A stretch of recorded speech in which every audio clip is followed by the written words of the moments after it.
Oi, tudo bom? Então, vou dar aula de português aqui, abrangendo os tipos de gênero textuais, gênero poético, tipos de sujeito e outros conteúdos também que vocês precisam saber para a prova, tá? Então, começando pelos tipos e gêneros textuais. Vamos lá?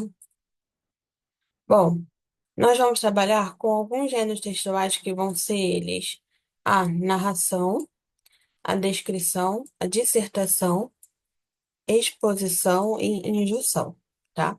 Vocês vão focar principalmente nesses daqui, que é a narração, descrição e dissertação. A narração, ela conta uma história. Ela vai ter personagens, tempo, espaço, enredo, tá? Então, o que que é o tempo? O espaço é onde, né? O tempo é o que, em que momento. O enredo é o que que está acontecendo. E os personagens, né? A gente sabe que são as pessoas. Dentro de um mesmo texto, pode ter mais de um tipo textual. É muito comum nós vermos em textos, por exemplo, de livros, né, que são narrativos, uma parte que seja descritiva, descrevendo o quê? O espaço, descrevendo o personagem, uma situação que está acontecendo, tá? A descrição, como o próprio nome diz, a gente vai caracterizar algo, uma pessoa, um lugar, um objeto. Já a dissertação é geralmente aquele tipo de texto que nós usamos para escrever redações, principações de redações argumentativas, né? Que são aquelas que nós trazemos uma tese, ou seja, uma afirmação, e nós temos que ter argumentos para defendê-los. Já os textos expositivos são aqueles que vão explicar um assunto, eles são informativos. É muito comum vermos esse tipo de texto em revistas, tá? Quando eles trazem algum assunto, é, por exemplo, não só algum acontecimento, mas às vezes eles vão atrás, por exemplo, vamos, tem algum caso acontecendo ou uma descoberta científica, e aí eles trazem, né, os jornalistas trazem uma explicação daquele assunto. A injunção, ela dá instruções.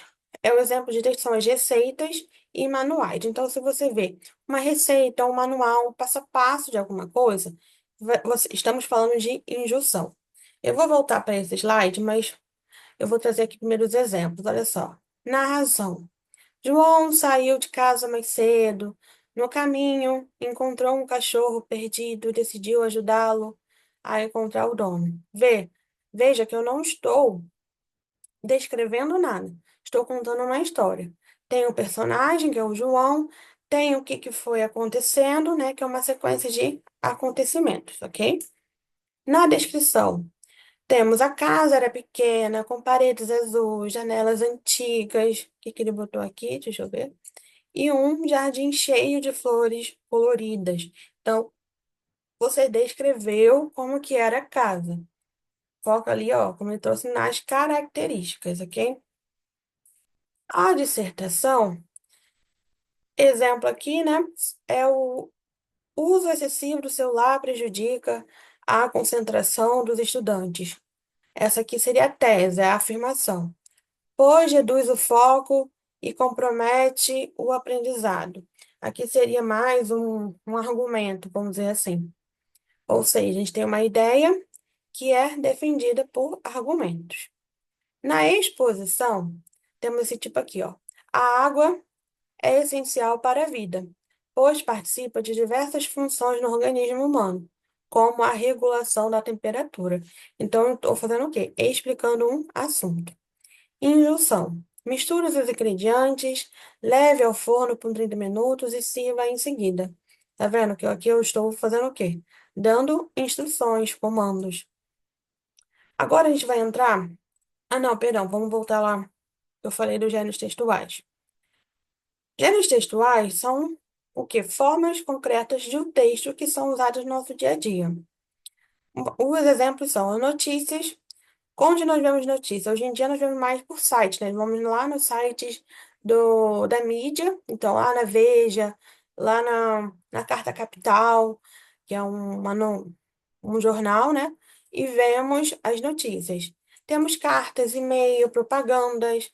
Que a propaganda serve? Para nos convencer de algo. Nós temos receitas, poemas, que nós vamos falar mais a seguir. Ah, inclusive, poema, gente, é aqueles que são em versos. Em prosa, são, por exemplo, os textos dissertativos, narrativos, tá? Então, são em prosa. Então, são textos diferentes. Estou usando elementos. Deixa eu apagar aqui. Show. E cada gênero ele vai ter uma finalidade, ou seja, por que que ele existe, né? Por que que existe uma caneta? Por que uma caneta, é uma notícia, uma carta, um e-mail, uma propaganda? Qual o tipo de linguagem? Né? Por exemplo, nós vamos falar mais à frente da poética, mas da notícia tem uma linguagem notícia, vai ter uma linguagem mais aqui formal. A carta, geralmente também, né? Um e-mail, se for profissional, mais formal. A propaganda vai depender do público, né? Aqui, ó, inclusive outra característica, o público-alvo, para quem esse texto, esse gênero textual está sendo referido, tá? Ok? Vamos lá. Texto poético. Quando falamos de texto poético, nós vamos ter algumas características, né? Nós conseguimos visualizá-lo principalmente porque ele é em versos, estrofes, né? Aqui eu trouxe uma estrofe só, porque é um poema pequenininho ali de Chico Buarque, nós já vamos falar sobre ele. Quando você pegar um texto de poético, você vai ter que identificar que existe um tal de eu lírico. Eu lírico não é o autor do texto. Eu lírico, vamos dizer assim, é o personagem que está falando através do poema. Então, quando nós lemos um livro, eu espero que todo mundo aqui tenha lido algum livro de literatura em algum momento da vida, nós percebemos que geralmente temos o personagem, e o personagem, ele está narrando, né, todos os acontecimentos ali da vida dele e tudo mais. Só que, no caso do poema, eu não vou chamar de personagem, eu vou chamar de eu lírico, ou seja, é a voz que fala no poema, que vai trazendo ali todas as suas emoções, principalmente em primeira pessoa. O que que é a primeira pessoa? Aí temos que voltar um pouquinho lá atrás de falar de verbos, que é a primeira pessoa do singular, que é o eu, e a primeira pessoa do plural, que é o nós, ok? Dentro do poema, gente, o poema é algo livre, tá? O poema é uma expressão, né? Por isso que é uma arte, assim, é uma expressão. Uma expressão, uma arte, ele é subjetivo. Vamos falar de quadro. Quantas vezes a gente não foi, na vez, no museu e fala assim, ah, eu faria aquela obra, né? Aquilo ali é subjetivo. E cada obra ali, por exemplo, pode cada pessoa interpretar de uma forma diferente. É subjetivo. Então, o que eu quero dizer com subjetividade? Eu quero dizer o quê? Que não é objetivo. Cada um interpreta da sua maneira. Então, no poema, ele tem um foco na visão pessoal, nas emoções que estão sentindo e impressões do autor. Na verdade, eu tiraria autor e colocaria o eu lírico, né? Mas o autor, a pessoa que está escrevendo, ele não tem compromisso com a objetividade. Diferente do pessoal lá que vai fazer uma dissertação, que vai fazer uma notícia, e tem que ser objetivo, tá? Forma e estrutura, como eu falei antes, ele é composto por versos, que são as linhas, e estrofes, que são os conjuntos de versos. Geralmente são 4 a 5 versos, tá? E tem um ritmo, e esse ritmo geralmente é com rimas. Já vamos falar sobre as rimas. Rimas é muito comum vermos em rappers, né? Que são palavras que terminam iguais, e aí dá uma sonoridade semelhante que rima, tá? Musicalidade, como eu falei, né? Acabei de falar, né? A partir da rima, parece que a gente tem uma sonoridade um pouco mais gostosa de ler, justamente porque as palavras elas não são aleatórias, tá? Aqui, ó. Palavras são selecionadas pela sonoridade, criando um efeito rítmico. Rítmico de ritmo, né? Agora, a linguagem conotativa. O que que é conotativa? Aquela que não tem, não necessariamente estou dizendo o sentido literal. Por exemplo, eu posso falar o sol, o sol é ardente, sei lá. Não, eu vou dar outra. A, f- ahn, a minha amada tem o cheiro das rosas do campo mais bonito. Ela literalmente tem cheiro da rosa? Não sei, né? Mas eu tô querendo dizer que ela não é uma rosa, né? Não necessariamente. Eu espero que a pessoa ela seja que é uma pessoa humana. Então, quando eu falo que ela é uma rosa, ou que ela tem o cheiro da rosa, eu estou usando uma figura de linguagem. E isso é uma conotativa. Conotativa o quê? Vamos dizer assim, é a interpretação daquela palavra sem ser o significado que está no dicionário, tá? Ou seja, ele é conotativo. Eu uso figuras de linguagens e trago, como está falando, novos significados para aquela palavra, beleza? Como nós falamos, a estrutura em verso, cada linha que compõe o poema, estrofe, conjuntos de versos separados por uma linha e a rima, ok? Vamos falar das rimas. Eu acho aqui, das rimas. As rimas, gente, elas têm classificações. Classificações AABB, ABAB, ABBA. O que que é isso? Vamos lá. Eu chamo de emparelhadas as que são essa AABB. Versos rimam aos pares, ou seja, eu tenho quatro versos onde o primeiro e o segundo terminam iguais, o terceiro e quarto terminam iguais, ok? Então, eles vão combinando de dois em dois. As alternadas, eu quero dizer que também aqui são quatro e elas vão fazendo assim, ó. Essa daqui, primeiro vem uma rima, uma terminação, vou dizer assim, depois termina de outra maneira. Só que aí a terceira já rima igual à primeira e a segunda rima com a quarta. Então é alternado. E a interpolada, eu começo com um tipo de terminação de rima, aí eu coloco outra rima em sequência e finalizo com a mesma rima que eu comecei, tá? Com a mesma terminação da palavra, tá?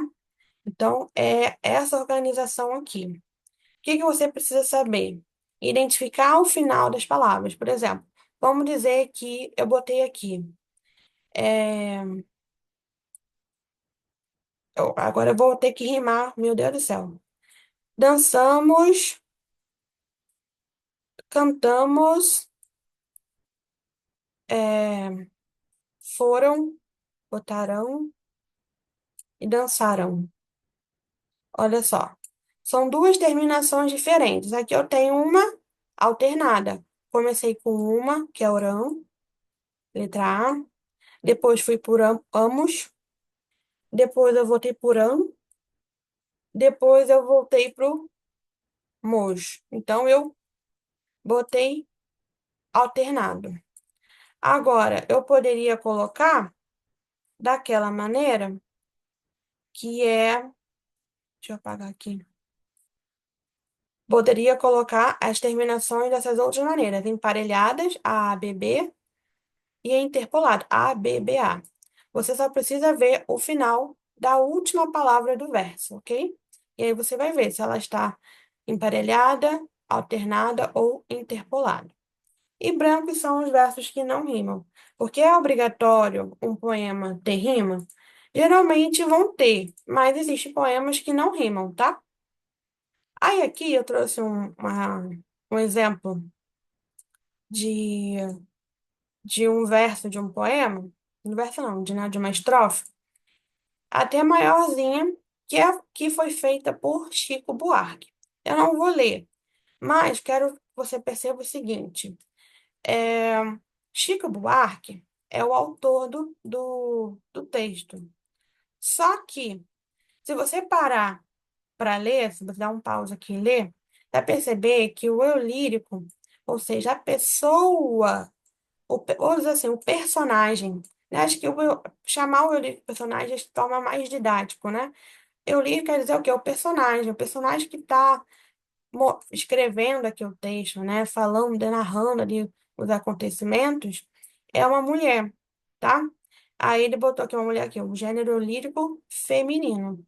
Se você reparar aqui, ó, eu tenho, ó, termina com eto, eto. Então, eu tenho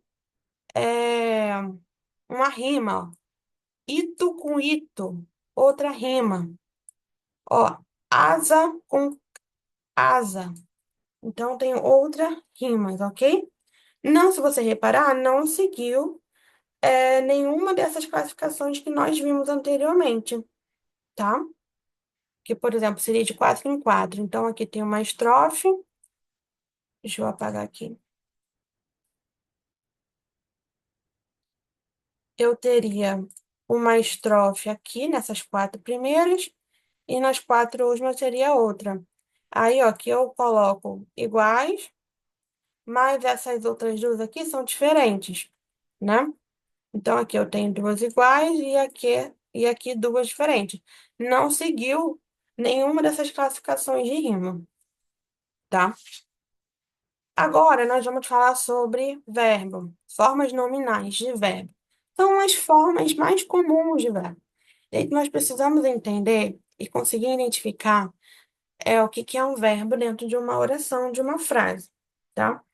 Se você não sabe, é bom retornar, dar uma pesquisada mais sobre isso, ou assistir outras aulas aqui.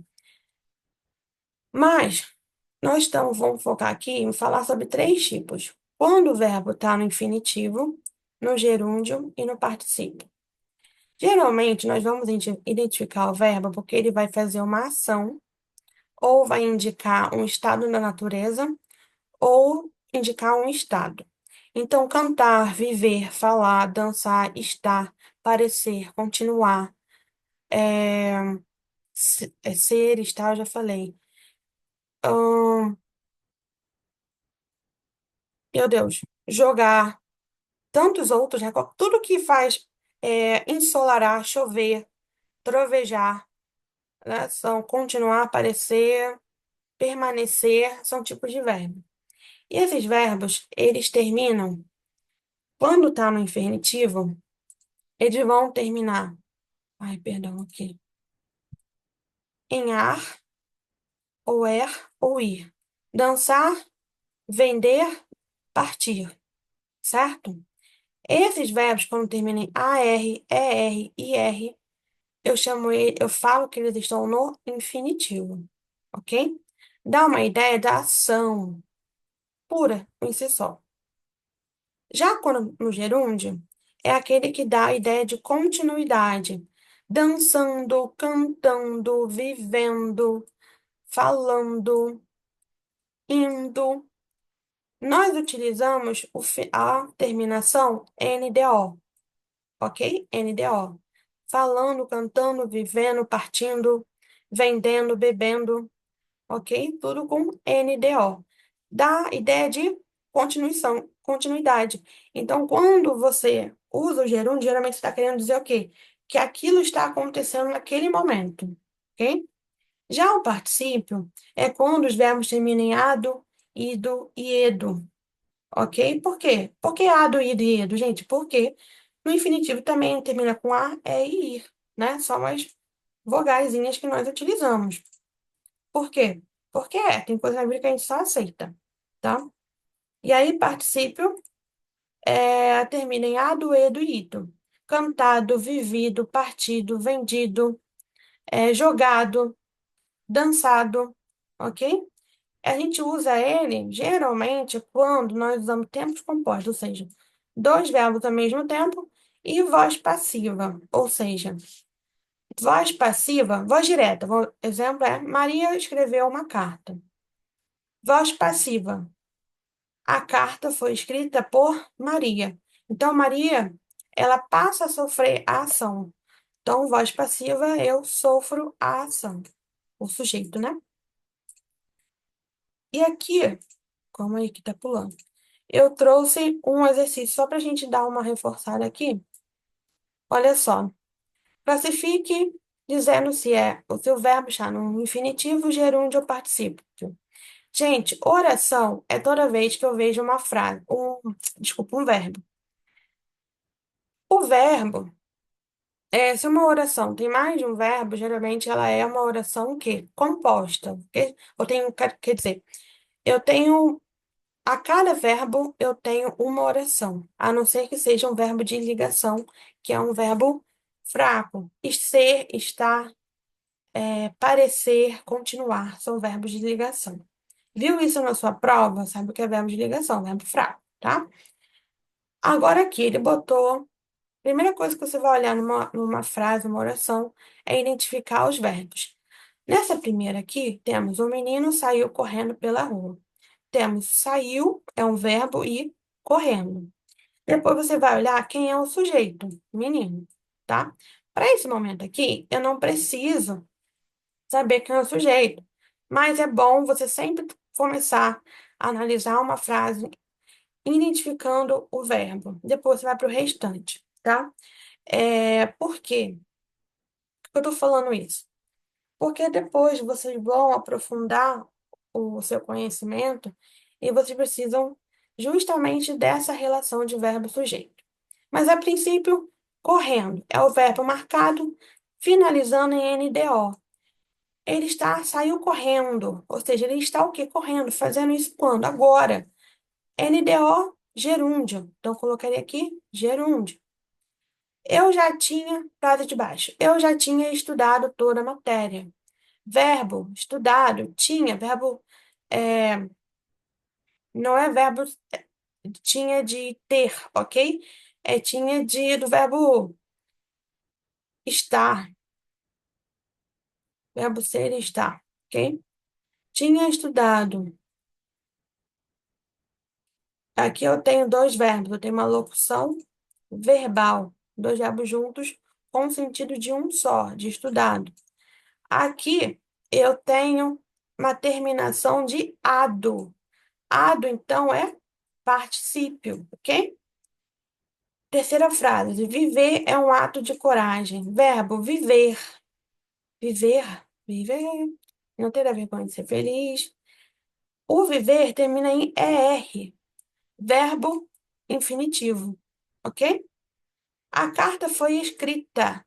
Aqui, ó. Isso aqui caiu uma pegadinha maravilhosa. Ita.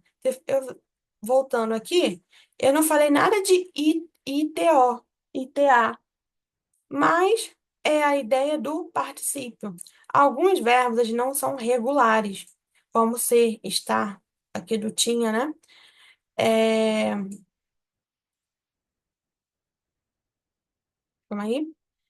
E o escrita. Então, aqui, em vez de botar com D, eu escrevo com o T mesmo. E aqui também vai ser particípio, tá? Então, é uma boa dica aí você dar uma olhada nisso aqui. Eles estão planejando a viagem. Planejando, NDO. Então, também é gerúndio. Vamos para a próxima. Formação de palavras. Nós vamos falar da formação de palavras feitas por derivação.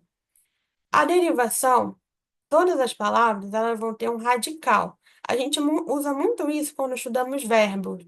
Por quê? Lembra que eu falei que o verbo, por exemplo, termina pode terminar em AR, ir?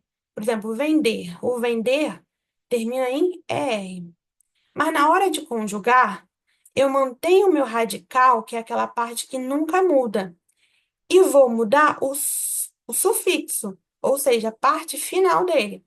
Então, eu falo, eu vendo, tu vendes, nós vendemos, eles vendem, eles venderam. É, E aí vai variar, temos que estudar nas aulas de verbo, né? como que a gente conjuga o verbo e tudo mais. Isso aqui são os verbos regulares. Então, o que eu quero saber aqui, o que eu quero te explicar é, nós temos o radical, o vende, que não muda. O que muda são as terminações. Essas terminações eu chamo de sufixo, tá? Quase todas as palavras, eu não gosto de falar toda, mas generalizar, mas elas vão ter um radical. E o radical, depois, esse radical, ele pode ser mudado. Como? Acrescentando um prefixo ou um sufixo. Como eu falei no verbo, o verbo a gente acrescenta um sufixo, o que vem depois do radical. Mas, em alguns casos, eu posso acrescentar um prefixo, o que vem antes. O radical está aqui, ok? Então, ó, prefixal. Prefixo vem antes. Exemplo, ó, infeliz. Qual é o radical? Feliz. E o in é o prefixo. Então, quando você pegar uma palavra, e a questão está pedindo para você identificar qual a formação da palavra, você, primeira coisa, vai identificar o radical. Você vai tentar pegar aquela parte de uma palavra, geralmente fica no meio, geralmente, e vai ver se existem outras palavras que você pode usar com ela. Por exemplo, feliz, infeliz, felizmente, infelizmente. Então, você juntar vários tipos de palavras com feliz. Então, eu consigo identificar quais palavras e qual foi a parte da palavra que não mudou. A parte que não mudou é o quê? O radical. E aí eu vejo, naquela questão, por exemplo, aqui, se fosse a palavra infeliz, eu marcaria o quê? A formação da palavra é uma derivação prefixal, porque eu acrescentei um prefixo que vem antes do radical. Agora, se fosse na segunda opção, que ele me deu aqui a palavra felizmente, eu percebo que meu radical é o feliz. E depois dele que eu coloco o sufixo, que é o mente. Então, eu tenho uma derivação sufixal.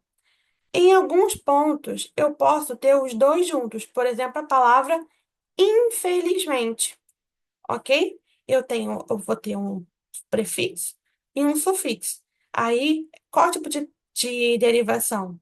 Sufixal. Prefixal e sufixal, os dois juntos, tá? Agora, na parassintética, eu também tenho prefixo e sufixo ao mesmo tempo. Exemplo aqui da palavra entristecer. Aí você vai me perguntar, mas qual a diferença, então, da derivação prefixal e sufixal do exemplo que eu usei da palavra infeliz? Na parassintética, se eu tirar uma parte do texto, por exemplo, se aqui eu tirar o em do entristecer, a palavra não vai existir. Por exemplo, tristecer existe? Não. Existe entristecer, ok? Então a palavra deixa de existir. Agora, se eu tiro é, o ecer, eu acho que tristeza. Eu acho que na verdade aqui, ó, tristeza, o sufixo aqui é o ecer. É o ser, na verdade. O radical é qual? O triste. Então, aqui. Se eu tirar o em, não existe tristecer. E se eu tirar o ser, não existe entriste, ok? Se na hora que eu percebo o radical, elimino o sufixo ou prefixo e a palavra deixa de existir, eu vou ter uma parassintética, ok? Essa é a diferença. Porque na palavra infeliz, infelizmente, se eu tiro o in, vai ficar felizmente. Se eu tiro mente, vai ficar infeliz, ok? E eu tenho a regressiva. O que é regressiva? Cuidado para não confundir com a imprópria que eu vou falar na sequência. Mesma coisa. Primeiro, identifico o radical, ok? Por exemplo, aqui é o verbo cantar de cante. Tem o quê? O que que no mundo é o cante? Na regressiva, é quando a palavra original ela é maior. Por exemplo, canto vem de cantar. Logo, se eu logo canto é uma palavra menor do que cantar. Se a palavra que veio da original é menor, então eu tive uma redução, eu tive uma regressão. Então, por isso que eu chamo de regressiva. Imprópria. Agora eu vou falar sobre a imprópria. Imprópria é quando a palavra toda, por exemplo, ela não muda a palavra. Que antes, geralmente é o verbo, tá? O verbo, ele vai se tornar um substantivo. O que que é substantivo? Sujeito não, substantivo. É um nome. Por exemplo, aqui usando a palavra de jantar. Eu posso falar, fiz o jantar para hoje. Não, não, não, não. Calma aí.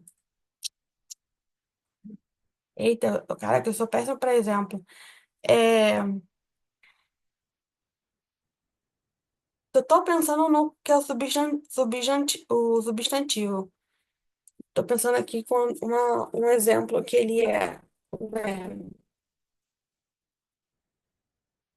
é,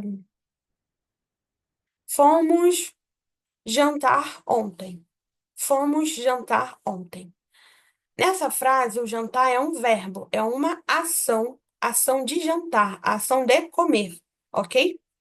Agora, se eu falo assim, o jantar está à mesa. O que que eu estou chamando de jantar? A comida, não a ação de comer. A comida está à mesa. O jantar está à mesa. Então, na primeira frase, fomos jantar ontem. Estamos jantando, quer dizer, eu usaria como a ação corrente, né? Mas não seria essa palavra. Mas o fomos jantar ontem é melhor. Fomos jantar ontem.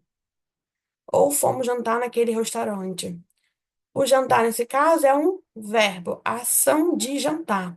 Agora, o jantar está na mesa, eu estou falando que ele é um substantivo. Então, eu troquei de classe. Eu fui de verbo para meu Deus, substantivo. Portanto, eu tenho uma derivação o quê? Imprópria, ok? Então, qualquer dúvida disso, vocês podem pedir, gente. Eu gosto do Gemini para fazer exercícios disso, tá? Se vocês usarem o Google Chrome, ele dá até como se fosse um gamezinho, um quiz bem legal. Para treinar isso, você conseguir que os seus olhos fiquem mais atentos. Identifique o núcleo. Como aí? Eu acho que. Eu não coloquei. Ah, eu não coloquei questão sobre isso. Mas vamos continuar aqui e vamos já falar sobre o tipo de sujeito.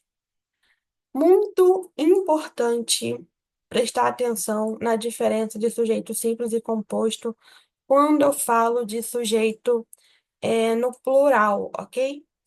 Vamos lá. Sujeito simples. Lembra que eu falei que você vai primeiro identificar o verbo? Primeiro você identifica o verbo. A partir do verbo, você vai ver quem é que está fazendo a ação. Quem está fazendo a ação é quem? O sujeito, ok? Esse sujeito pode ser uma pessoa só ou pode ser mais de uma pessoa, tá? É... Pra gente aqui, como que eu vou separar em sujeito simples ou composto? Não é, por exemplo, aqui está o aluno. Aí você vai falar, então, sujeito composto é os alunos. Isso estaria errado se você falar que os alunos no plural é sujeito composto. Por quê? Sujeito é simples, e composto, a gente vai ver pelo núcleo. O que que é o núcleo? A parte mais importante do sujeito. Vamos lá. O aluno chegou. Qual é o verbo? chegou. Quem é que chegou? O aluno. Então, o aluno, tudo isso é o quê? Sujeito, o aluno. E qual é o núcleo? Qual é a parte mais importante? Aluno. Quantos núcleos, ou seja, quantas partes importantes eu tenho aqui? Apenas uma. Aluno. Logo, eu tenho sujeito simples. Agora vamos aqui para o plural. Os alunos chegaram.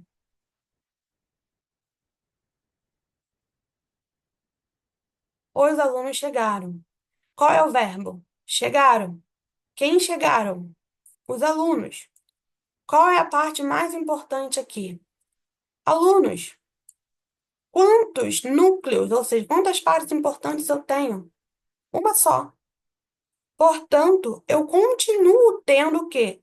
Sujeito simples, ok? Sujeito composto, eu nem vou apagar agora. Sujeito composto é quando eu tenho mais de um núcleo. Exemplo, o aluno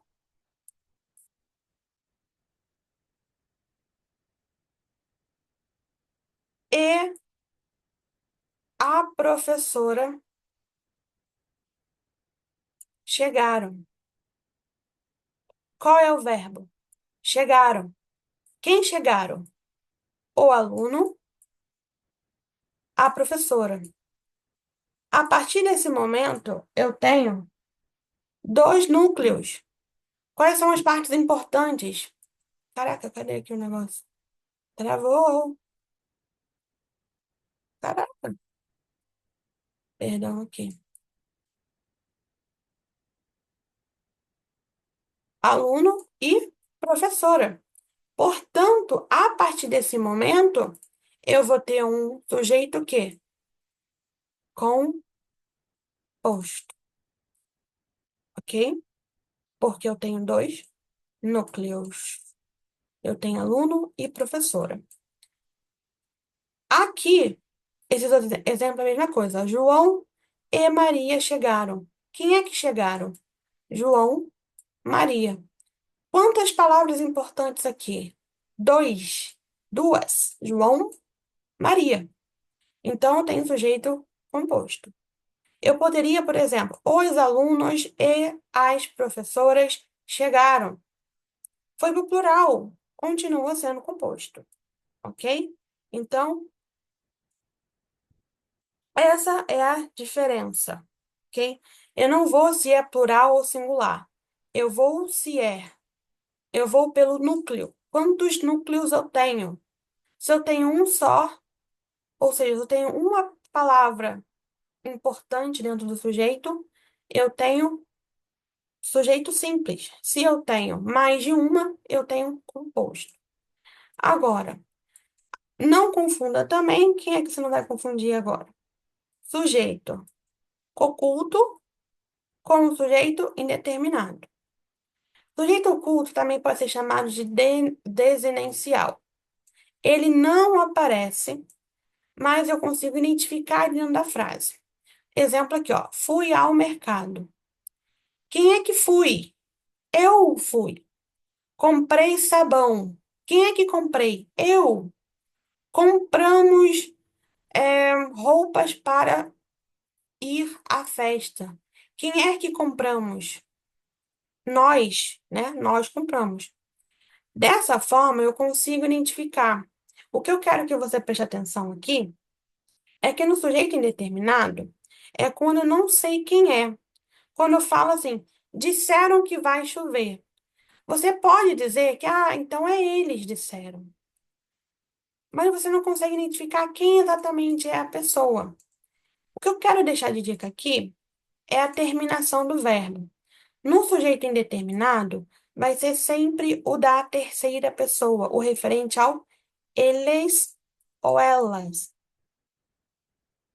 Agora, o sujeito oculto, ele pode ser o eu, o tu, o nós, o vós, ok? São mais pessoas, né? Então, a primeira coisa que eu faria para separar, para identificar esse aqui, claro, seria, né, ver quem é o verbo, ver quem é indeterminado não vai ter sujeito, né? Mas viu quem é o verbo. Veja a terminação do verbo. Se terminar com ran, você já sabe que vai ser o quê? Indeterminado. Se não terminar com ran, você vai saber que é o quê? Sujeito oculto, ok? Se não é um, é o outro. E aí, você tem que saber que não está aqui, que existe outra forma de sujeito indeterminado. Aqueles que têm a partícula C. A partícula de apassivadora, né? Ou de indeterminação do sujeito, que é esse caso. O que que é isso? Quando nós vemos assim, aluga-se casa, vende-se alguma coisa. Nesse formato aqui, nós temos também o sujeito indeterminado. Então, viu que terminado com am, no sentido de ser eles ou elas, sujeito indeterminado. Utiliza a partícula ser, sujeito indeterminado, ok? Para não confundir com sujeito oculto, beleza? Ou eu falo oculto porque para mim falar dessa forma é mais fácil. Para mim, vírgula, falar dessa forma é mais fácil porque eu tenho uma língua presa no S, ok? Por isso que eu falo oculto. Oração sem sujeito. É oração que não tem sujeito nenhum. Não é oculto e nem indeterminado. Não existe sujeito. Por exemplo, choveu muito ou faz calor. Existe uma pessoa que chove ou que faz calor? Não. Ok? Beleza? Exercício, identificação do sujeito. Vamos lá. Se é núcleo, é... Perdão. Vamos circular o núcleo, que é a palavra principal do sujeito, e vamos dizer se é simples ou composto. Ó, a professora e os alunos leram um poema. Quem leram um poema? A professora e os alunos. Quantas palavras eu circulei? Duas. De mais importantes, professor e aluno. Então, quantas eu tenho? Duas. As flores do jardim perfumaram a casa. Quem que perfumou a casa? As flores do jardim. As flores do jardim. Isso aqui é o meu sujeito, grandão, grandão. Qual é a parte mais importante? Flores. Flores perfumam a casa. Flores perfumam a casa. Quantos núcleos eu tenho? Apenas um. Então, ele é o quê? Sujeito simples, ok? Livros, cadernos e canetas estavam sobre a mesa. O que que estava sobre a mesa? Livros, cadernos e canetas. Quantas palavras importantes? Três, ok? Três palavras importantes. Então, eu tenho o quê? Compostas. Agora aqui, ó. O vento forte derrubou as folhas. Quem é que derrubou as folhas? O vento forte. Qual é a palavra mais importante? Vento. Então, eu tenho quantos núcleos? Um só. Então, ele é sujeito simples. Ok? Agora eu vou falar se é oração, é sujeito oculto, indeterminado ou oração sem sujeito. Bateram a porta agora mesmo. Bateram. Vi que termina em rão. Então, eu já sei que é indeterminado. Faz 3 anos que não viaja. Ah, gente, importante. É... Aqui, ó. Havia. Ó, o havia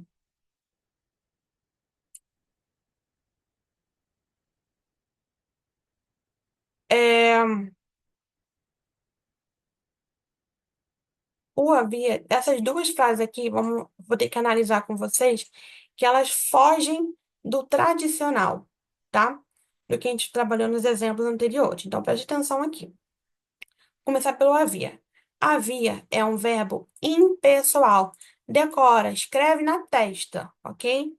Quando eu falo escreve, ninguém escreve. Então, aí depois cai na prova, não sabe. Ai, meu Deus, pois é.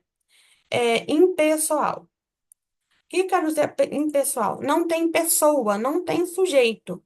Então, se tiver o verbo havia com o sentido de existir, havia no sentido de existir. Então, aqui, ó, havia muitos pássaros no céu. Existiam muitos pássaros no céu. Viu? O havia está com o sentido de existir. Logo, aqui ele é impessoal, não tem sujeito. Logo, é uma oração sem sujeito, ok? Sem sujeito, tá? Ó, olha aqui a última aqui, ó. Precisa-se de vendedores qualificados. Partícula C, já falei, tem a partícula C, nesse caso aqui, deve ser indeterminado, ok? Agora aqui, ó, vamos para mais fáceis, aí eu termino com a mais difícil, que vai ser a do faz. Compramos ingressos para o cinema. Quem é que compramos? Nós. Então, é sujeito oculto. Agora vamos para a mais difícil. Faz 3 anos que eu não viajo. Aqui eu tenho dois verbos: o verbo fazer e o verbo viajar, tá? Aqui você tem que entender qual o sentido da frase. Quem é que não viaja há 3 anos? Eu, porque eu viajo. O que está acontecendo aqui é que ele mudou a ordem direta para a indireta, ok? É uma forma de escrever. A gente às vezes não escreve dessa forma. Então, nem sempre a gente vai falar, eu não viajo faz 3 anos. Nem sempre a gente vai escrever assim. Às vezes vamos escrever dessa forma que está aqui. Faz 3 anos que não viajo. Dessa maneira, que eu tenho um sujeito oculto, ok? Bom, e aí nós finalizamos a nossa revisão geral aqui, básica para a prova. Beleza? Espero que ajude aí vocês.